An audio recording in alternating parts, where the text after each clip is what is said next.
Hi, I'm Erin. I'm APMP's content manager, and you are watching On the Record with APMP. Today, I'm very excited to be joined virtually by Jenna Young. Jenna is the Director of Strategic Growth at Arlo Solutions, and she's here to talk to us today about AI proposal work and what it means to keep the human in the loop of AI and proposals. So, welcome to On the Record, Jenna. Thank you. Thank you so much for having me. I'm excited to be here today. Excellent. Now, AI is becoming harder and harder to ignore in Mhm. the world in general, but particularly in proposal work. How do you think proposal professionals should be thinking about AI right now? Think of it as a mandatory tool that you need to know how to use successfully in order to have success in your career. I think um, especially in the world right now, it's all about how do you do more with less. For us at Arlo, we support the US federal government, which is under budget scrutiny. And so it's always like, how can we do more with less resources, whether that's people, money, whatever. And AI kind of is coming onto the scene, or did come onto the scene as that kind of same budget pressure is happening. And so it becomes a really valuable resource to be able to do more faster. And so as the proposal profession evolves, I think you can look at it as Microsoft Word, right? Like it's a tool that you have to have a skill set in to do your job. I would never hire a proposal manager that doesn't have the ability to use Microsoft Word successfully, right? Like it's just kind of a mandatory, you have to do that. And I think in a few years, like AI will be the same way. AI is not going to take your job, but somebody who knows how to use AI effectively certainly will. And I think it's new enough now that you can kind of get away with just being willing to learn it. But in a few years, if you don't have like the prompt engineering or the ability to to just know how to use it effectively, you can get outpaced by somebody who does. Absolutely. So to dive a little bit deeper into the idea of the human who knows how to use AI is the most likely to take your job. Yeah. How is AI changing the standard of what it means to be good at this job? I think it's changed it completely. So to be good at the job before, a lot of times it meant being a good writer, being a good storyteller. The being the good storyteller becomes more and more important because AI is an excellent writer. It's a fantastic writer. So you can get away with maybe not being as polished of a writer. But what it's not is it's not a storyteller. It's not compelling. It's not persuasive. It's only as good as what you put into it. So being good in your job as a proposal professional will mean being a good prompt engineer, knowing your win themes really well, having the ability to help the AI think through those things and make sure that they are reflected in the narrative. So, where exactly does that leave the human professional in practical terms? What still belongs very clearly to the human and not to the tool? So I think of the tool as data analysis. So, before AI, the one of the first things I would do as a proposal manager was, you put together the outline and then you never want to send your writers a blank template. So you're going through your boilerplate, you're going through previous proposals where you maybe wrote the same section or a similar section and you're consolidating all that into one draft and then pushing it over to the subject matter expert to update, whether you're interviewing or updating them or they're writing it. You just never want to start with a blank piece of paper, right? So the AI can take care of all of that for you. And instead of it taking a day to do it, it could do it in seconds or minutes, right? So that means what the human needs to be able to do is it has, we have the time freed up from doing all of that analysis. Now we can really think through, how are we going to be persuasive? What are our win themes? You can spend more time solutioning to make sure that the customer pain points, your discriminators, your value is communicated clearly versus spending so much time just getting the draft up and running. So now the human is, like I said earlier, the persuasive element, the storyteller, making sure all of those things that truly set your proposal apart from competition are communicated, because as AI becomes more and more prevalent, everybody's going to have a well-written proposal. But if you're not careful, the AI will make a very generic proposal. And so what will set you apart is that element of being compelling and persuasive.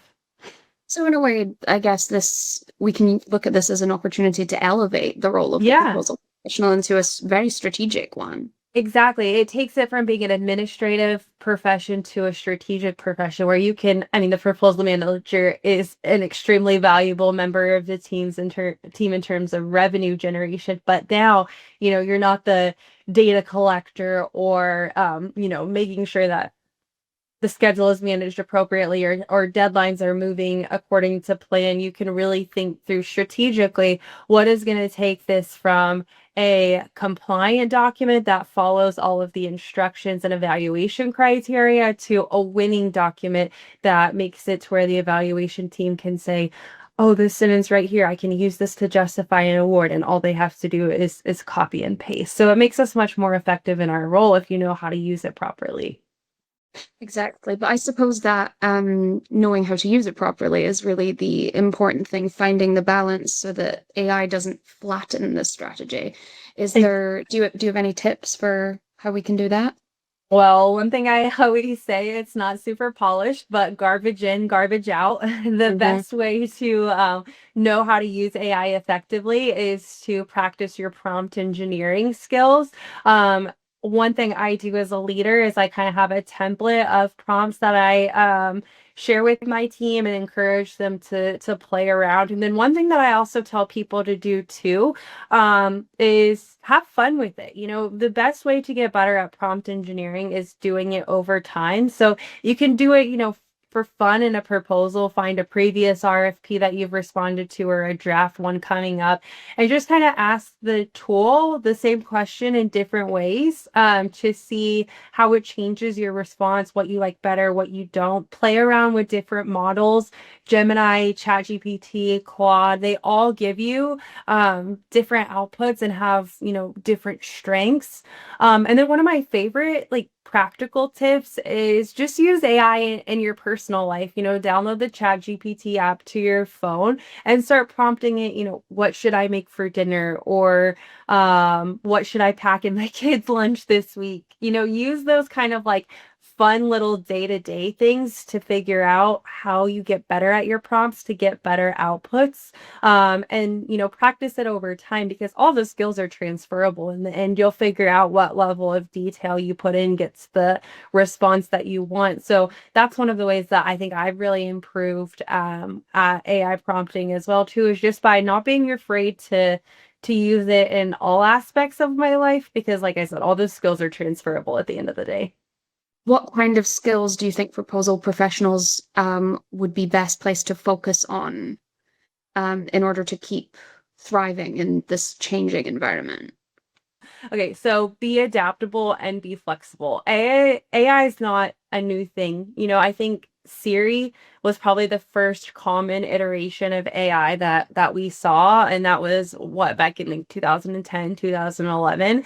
ChatGPT really changed the game as far as like a generative AI, and from there it's grown even, more quickly with now we're seeing agentic AI, and I'm starting to think through, okay, like how does that change the proposal world? How can that, help us create agents to maybe create schedules or send reminders instead of having to manually send out like a pink team review draft reminder or whatever review schedule you use. And so I think, just really being open-minded about what is the technology doing and how can I use that to make my life easier, make me more strategic, make me myself more valuable to my team, because I know how to use the technology to make us better and to free up time so that we can be really involved in the human strategic tasks. So that's really the most important skill, is to just be adaptable, be flexible, and be open-minded to the possibilities. Absolutely. When you were talking about helping your team to use AI, you mentioned that you have like a list of prompts that you will share with them. If other leaders are trying to help their teams to use AI well, do you have any other tips on how they might do that? So like I said, play around with it. I think the easiest way to do it as a leader is probably to take an old proposal, and use different prompts to see what gives you the best output, and then turn that into like a prompt library, so to speak. So for example, I will feed the tool, we have a proprietary tool that we use. I will feed it all of our capture data about the customer, the performance work statement, the customer's website, and then I have a specific prompt that, based off of this data, create a customer focused intro, because I always want my opening paragraph to be about the customer. So really just kind of reverse engineering. And you can also even, it seems like silly, but you can ask AI, how can I make this prompt better? And it will give you feedback. So you can have the AI help you learn how to use the AI better. The possibilities are endless, and it really allows us to be more creative. I was just talking with a family member the other day who was like, well, aren't you worried that AI is going to kill your creativity? And I was like, no, actually, it helps me be more creative, because one, it's freeing up the time from these administrative tasks so that I can think creatively. And two, it's pushing me to think in ways that I've never thought before. Like the idea of asking the AI to help me use the AI better, right? Like that sounds crazy, but in its own way, it's a creative idea to do that. So that's what I would say. Absolutely. So now that we've talked about how AI is changing the game, perhaps we should delve into how teams can use it responsibly. Absolutely. So you have to have guardrails, for sure. I always say AI is a people pleaser. It's one of its worst qualities. So if it doesn't know an answer to something, it will try to come up with an answer for you, even if it means making something up. I read an article about a lawyer who used ChatGPT to draft some type of argument, and it hallucinated cases. And I think the lawyer got in a lot of trouble for that. Maybe even lost their license, because it was, kind of unethical. So you have to really make sure when you're reading something, especially if it's citing like your past performance, make sure you go back and verify that data, verify all of the statistics. I catch it making up statistics all of the time. I will ask it after it gives me a draft, especially if it has lots of like numbers or citations, to please cite your source. Where did you pull this data from? And then it'll tell you sometimes like, oh, I messed this up, or I made this up. So you have to be very, very careful and review very closely for any types of, hallucinations, especially because Arlo does a lot of work with the Department of Defense. We have to make sure, that we're not putting any sensitive or controlled information into the tool. And then always making sure, that the tool is aligned with, the tool's outputs are aligned with solicitation requirements, your most basic compliance. But human validation, I think, is the most important part of human in the loop in AI. So treat AI output certainly as unverified until reviewed. And then another thing I always do too is have really clear roles and responsibilities for what is the AI going to do versus what is the human going to do. So like the AI is going to produce a rough draft. It's going to, create a compliance matrix, but the human is going to go back and confirm all of those things, or the human is going to edit the content to incorporate the customer language or the discriminators or the win themes or whatever. So, one, trust but verify, or maybe not even trust, just verify multiple times. Confirm compliance every step of the way, and clearly delineate what is the AI going to do versus what is the human going to do, are the best tips to get started for responsible AI use. I really like that last point of clearly defining what the AI does versus what the human does. I feel like that integrates it more into the team. You're managing this Yeah. tool as much as you're managing the people.